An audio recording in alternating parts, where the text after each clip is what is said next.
Fala, aprendiz. Olá. Fé, pai.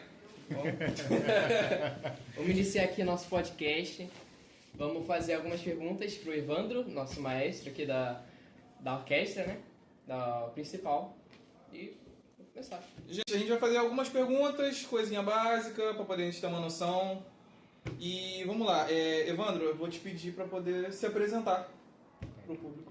Meu nome é Evandro Rodrigues, eu sou maestro, sou de São Paulo, interior de São Paulo, moro aqui no Niterói, Rio de Janeiro, já há 14 anos.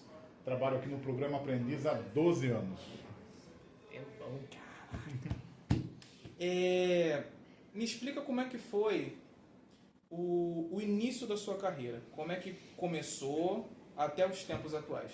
Legal, isso é uma pergunta muito legal, porque assim, a carreira de regente no Brasil, né, ela vai acontecendo, né, diferente de, por exemplo, assim, se for um advogado, arruma um trabalho e já começa, né? Sim. Então, as coisas vão acontecendo, porque assim, você geralmente, na carreira de regente, você é convidado.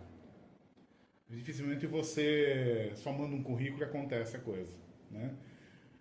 Eu comecei a trabalhar, na verdade, primeiro com coral, coro de empresa. Eu era pianista do coro, lá em São Paulo, na Votorantim Metais, é uma empresa, né, de São Paulo.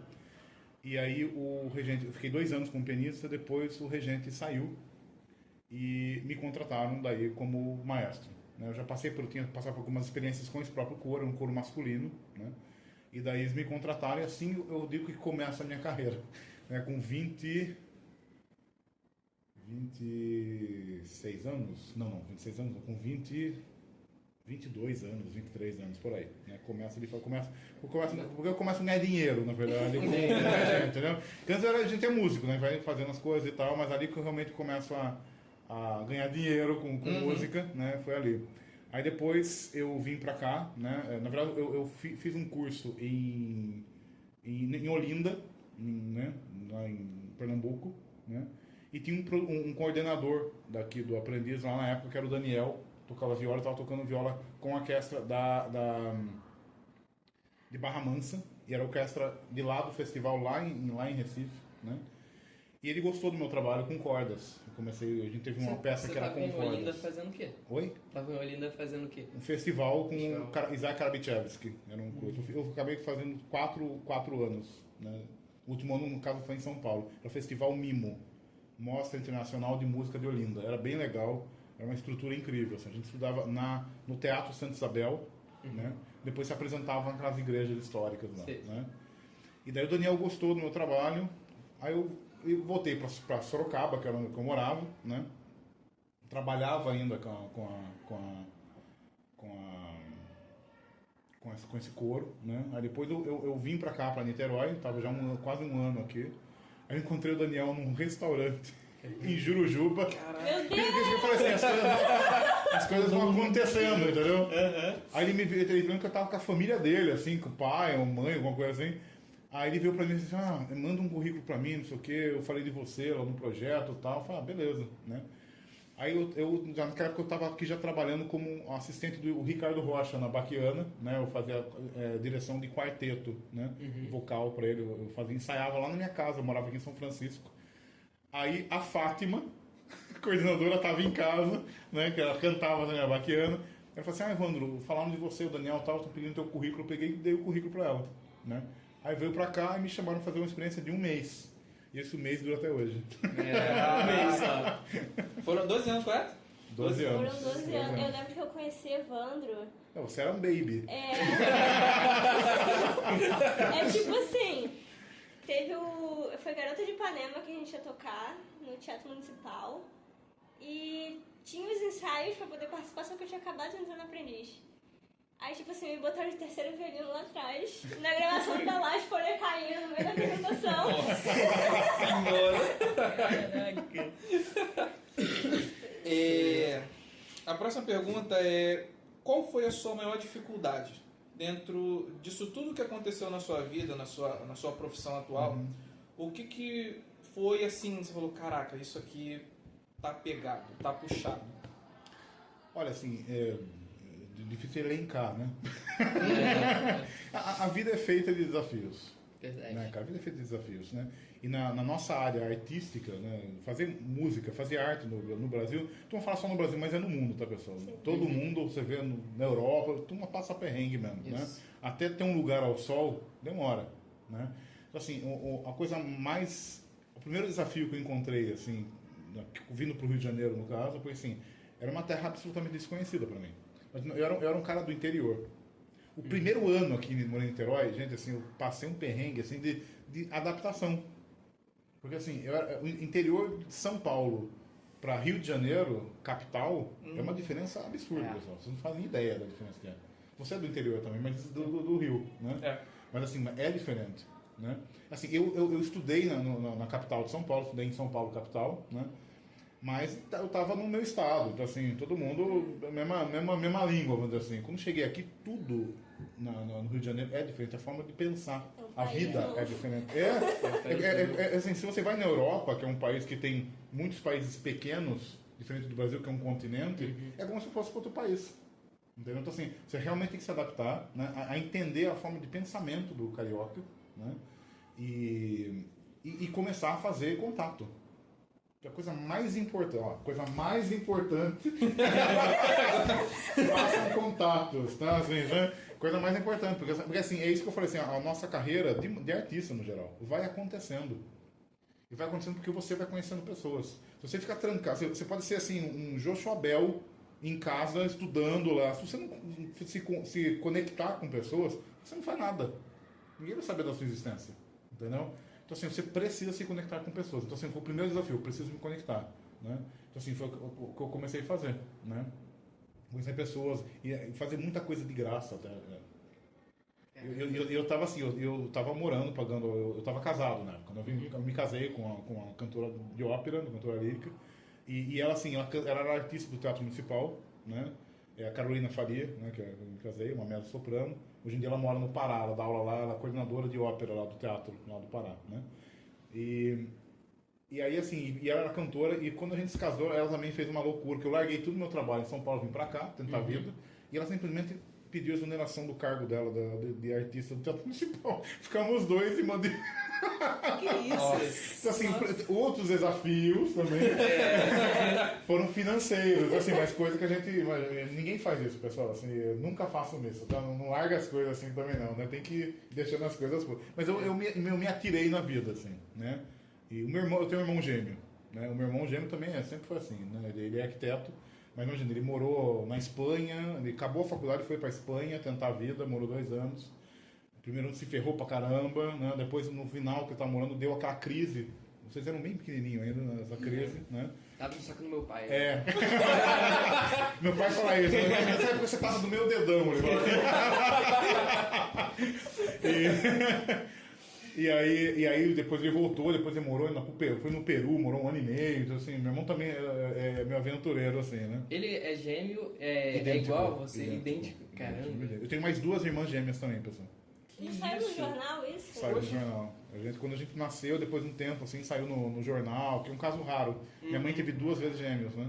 Então, assim, nós 2 nascemos, depois de 1 ano e 11 meses, minhas irmãs. Elas são biviterinas, que são diferentes, né? Nós 2 somos idênticos. É um caso raro, na verdade. É. Né? Uma chamada de vídeo, a gente chegou a ver o irmão dele. E Aham. a gente não sabia diferenciar. Eu queria votar. Cheguei tarde. A próxima é: o que te interessou a ir para a regência? Muito legal. Eu tinha 15, 16 anos, eu comecei a dar aula numa escola de música lá em Sorocaba, eu dava aula de teclado nessa época, né? Eu sempre gostei de me virar, assim, né? Então, estava estudando, e foi uma época muito interessante, porque assim, primeiro eu dei aula numa escola de música, eu estava eu e meu irmão num colégio particular, forte, lá em Sorocaba. Eu comecei a me dedicar tanto à música que eu tirei 2,5 em matemática. Nunca façam isso. Aí eu fui fazer recuperação. Na recuperação eu tirei 2,5. Mas no fim...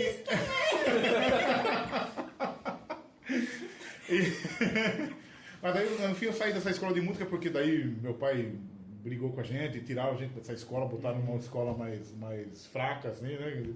E ainda não estava mais fraco, nós dois era o rei, porque assim, a gente gostava de arte, lá tinha tudo de arte. Essa outra escola, que era só preparar você pro vestibular, eu odiava aquela escola, assim, um negócio completamente irracional, assim, Chatão. né? Chato pra caramba, né? E essa outra escola é uma escola mais aberta e tal, a gente se adorou, né, ficar lá naquela escola. Aí depois eu comecei a dar aula numa escola, outra escola de música, foi quando eu comecei a cantar num coro, nessa escola de música. E tinha um cara que nem era regente, assim, ele era, na verdade, cantor também. Era um bem senhor, assim, né? E, só que ele ensaiava muito bem. E eu comecei a gostar daquela figura, né, do regente ali naquilo, né? E é muito engraçado, porque eu lembro que naquela mesma época, nessa escola de música, a dona tinha um grupo de serenata profissional. E eu comecei a cantar com eles. Eu tocava violão na época, daí cantava com eles. A gente realmente trabalhava assim, com eles também, né?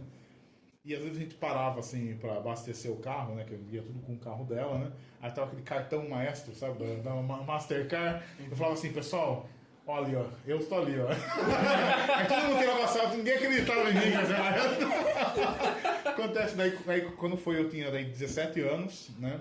E eu peguei e fiz o vestibular, né? Eu vou fazer uma ideia muito engraçada, assim, a minha educação musical foi completamente diferente da de vocês, né?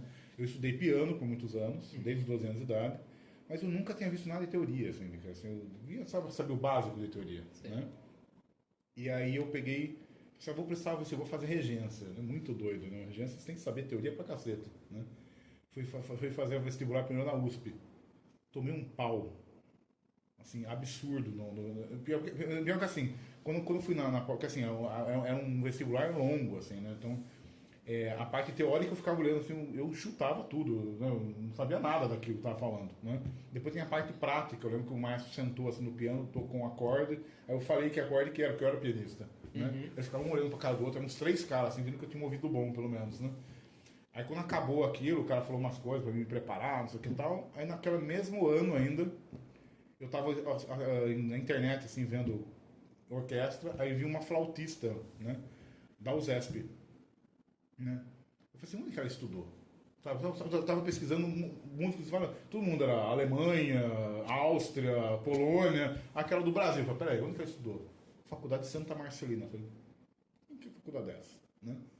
Aí eu entrei, pesquisei, aí vi que ia abrir o vestibular da faculdade. É uma faculdade das mais antigas do Brasil. Na época que eu estudei, tinha mais de 80 anos já. Uma faculdade católica, assim, super tradicional, né? E até quando eu falei hoje de Vanessa da Mata, ela estudou lá também, né? A Vanessa da Mata estudou lá, né?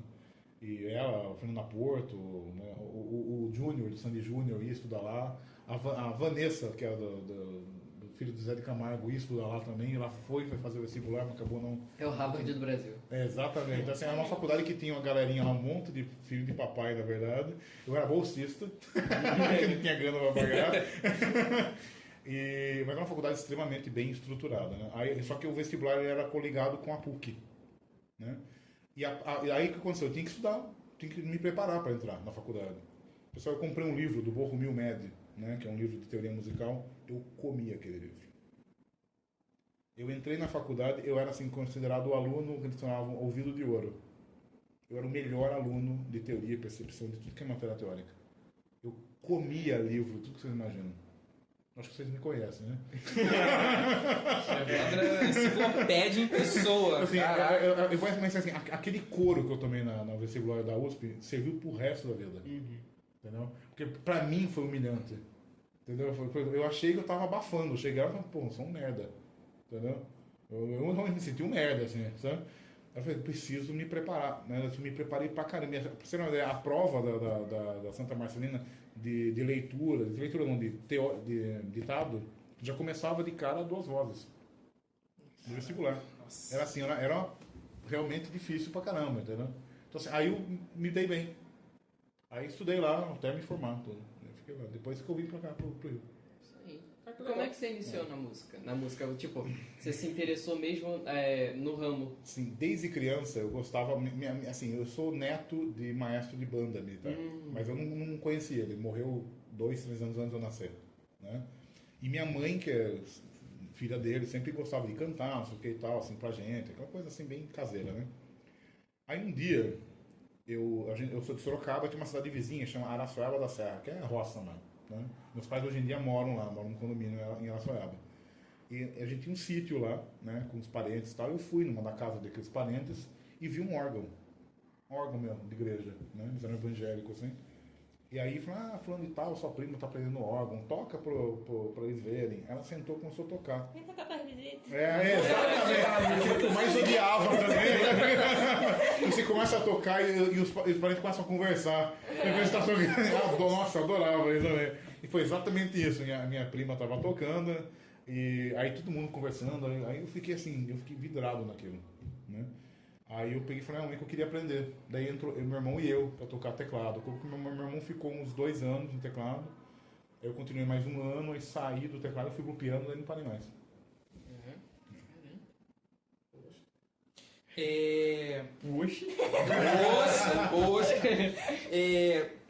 Hoje, com o conhecimento que você tem, como iniciar nessa profissão? Como que eu poderia iniciar para poder ser regente, maestro? Assim, o maestro, a palavra já vem, maestro vem de mestre. Né? O mestre é aquele que conhece o caminho, não é? Se for pegar até na questão filosófica, mestre é quem conhece o caminho.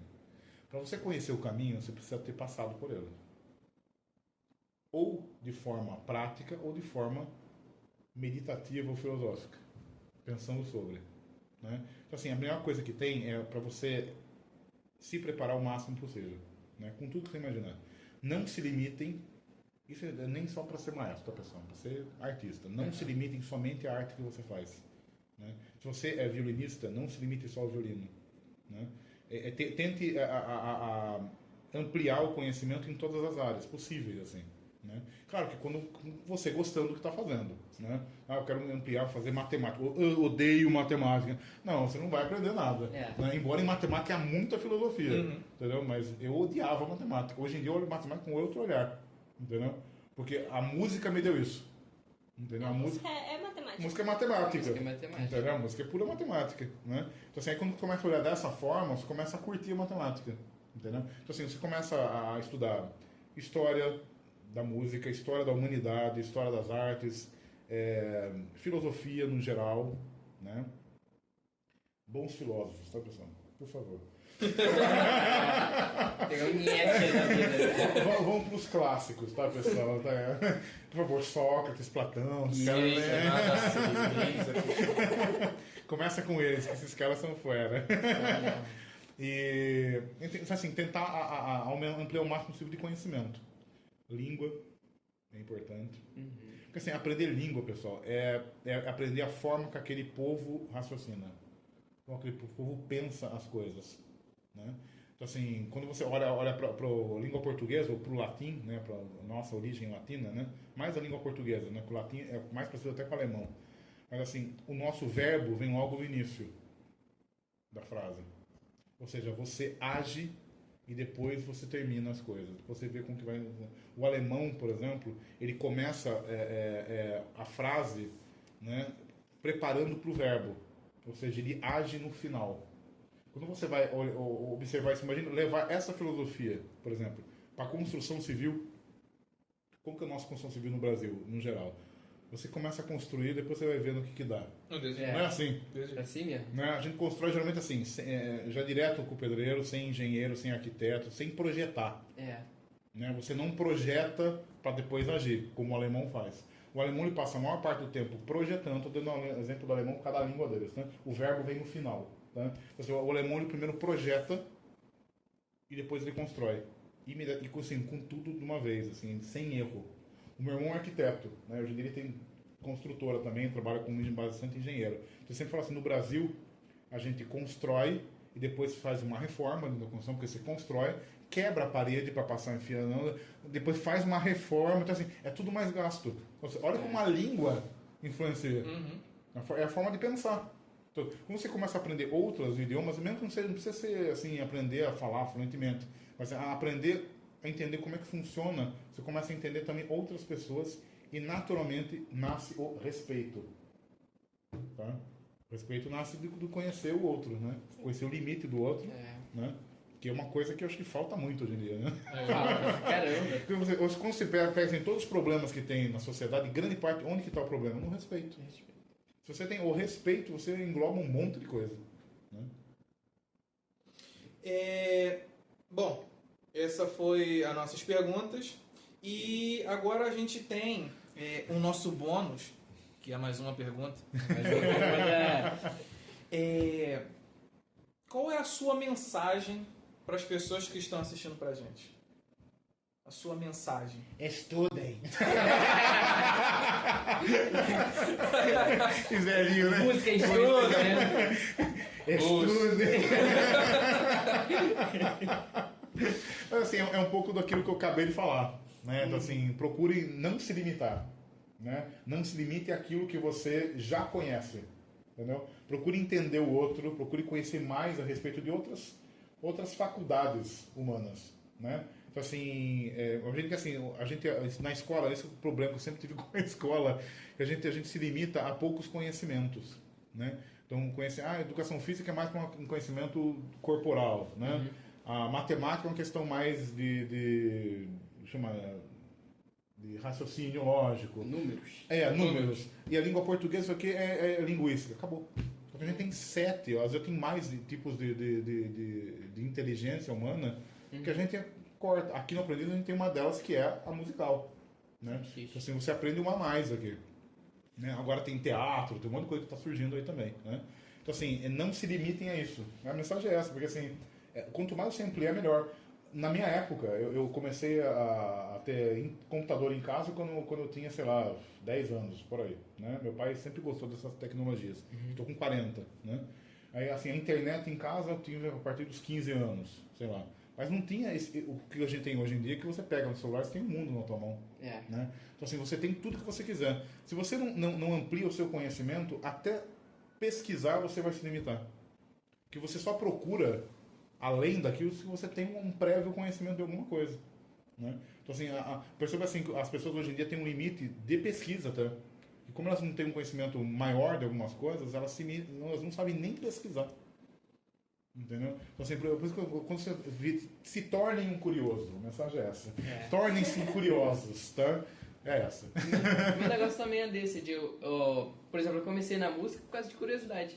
Eu tava assistindo vídeos como posso dizer?